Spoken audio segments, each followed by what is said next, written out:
Hi, my name is Konstantin Katsopoulos, and I'm the music director of the Festival of the Arts BOCA. I am so excited to tell you about this year's festival. Once again, we'll be bringing you world-class performing arts and authors to BOCA. We've got everything from great orchestral music with the BOCA Sinfonia and the New World Symphony, to Audra McDonald, the Peking Acrobats, to our Authors and Ideas series, to the Preservation Hall Jazz Band. Before we tell you a little bit more about it, just remember the dates. March 7th to the 16th, 2013. Prepare to be surprised.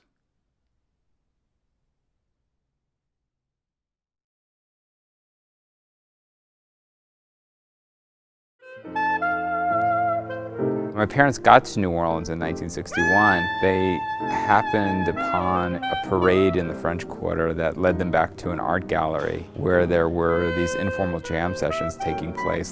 Out of those jam sessions grew this idea for Preservation Hall. And that was the world my parents walked into during an extended honeymoon in New Orleans, and they never left. Preservation Hall used to be just Preservation Hall, but now we've played and we've done collaborations with so many different bands, and now it's great to see younger crowds out, and they really like the music. If it's going right and it's happening, you can't help but want to move or dance, and I don't care how old you are. The music affects you, it does something to you. I just knew that it was a matter of getting us into environments where my generation goes to hear music. When we go to play events like Bonnaroo or large festivals where kids are out dancing to our music, because this is dance music. That's the greatest feeling in the world, when you can do what this music is meant to do.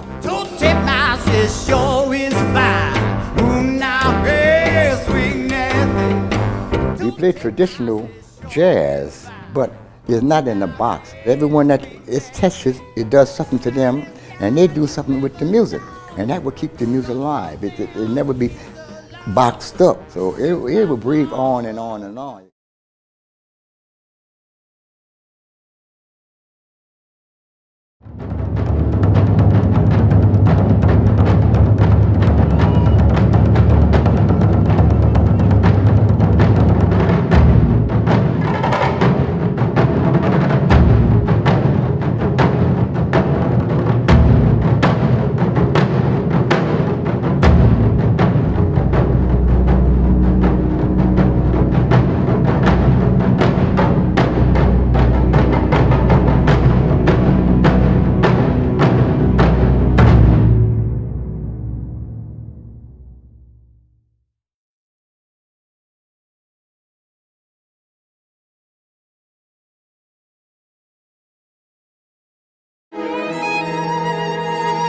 I think that the classical music world has been sort of taking a nap, and I'm here to wake them up.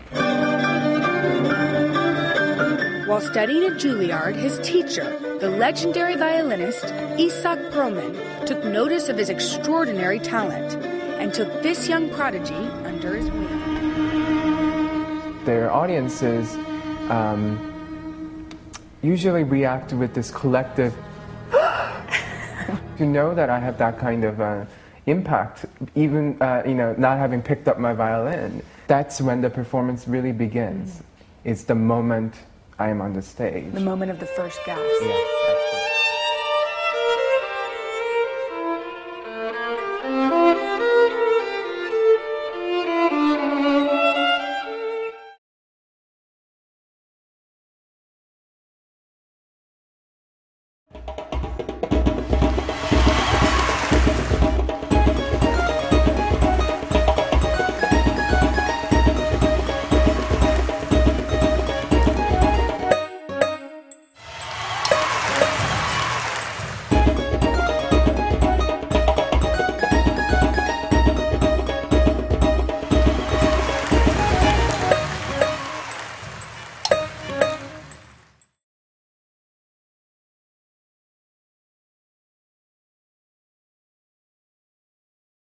I love this idea of possibility, that the music can continue to be totally new if you're just gutsy enough to experiment with it.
The New World Symphony came to be because of a fortuitous meeting between myself and the remarkable Ted Arison.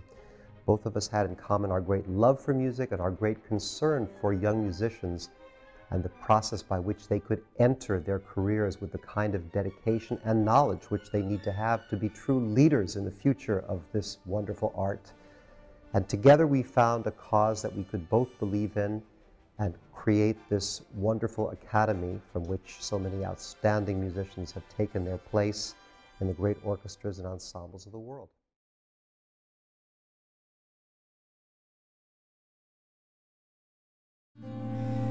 Somewhere over the rainbow, way up high, there's a land that I heard of once in a lullaby.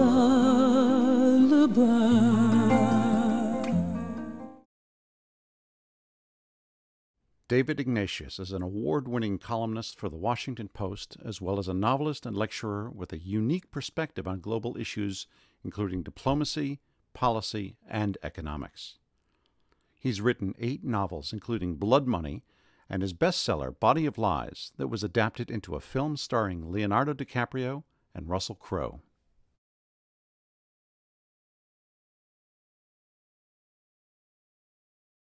Patricia Engel's debut novel, Vida, has won numerous awards, including the New York Times Notable Book of 2012, Best Book of the Year by NPR, Barnes & Noble, Latina Magazine, and Los Angeles Weekly. She was also finalist for the PEN/Hemingway Fiction Award. Patricia is professor of creative writing at the University of Miami. Watch for her next novel that's scheduled for publication in August of 2013. Thomas Keneally has been declared a national living treasure by the Australian government. Keneally is the author of Schindler's Ark, the basis for the Academy Award-winning film Schindler's List. Other works include The Great Shame, The People's Train, and 3 Families. His latest novel, The Daughters of Mars, will be released in the United States in 2013.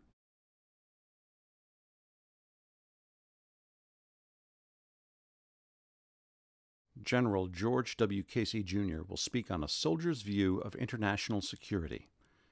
As one of the most accomplished soldiers in U.S. history, Casey was the 36th Chief of Staff of the U.S. Army from 2007 to 2011. He's an authority on strategic leadership and has been credited with restoring balance to the war-weary U.S. Army and modernizing and transforming our armed forces.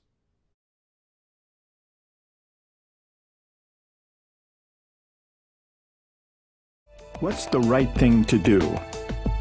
That's a question I've asked thousands of students at Harvard University in my class, Justice. Would it be just to torture the suspect to get the information? Do you think that a person with a bad parent owes them less? Is it all right to steal a drug that your child needs to survive? My name is Michael Sandell, and over the years, thousands of students have joined me for an ongoing debate about the moral decisions we face in our everyday lives.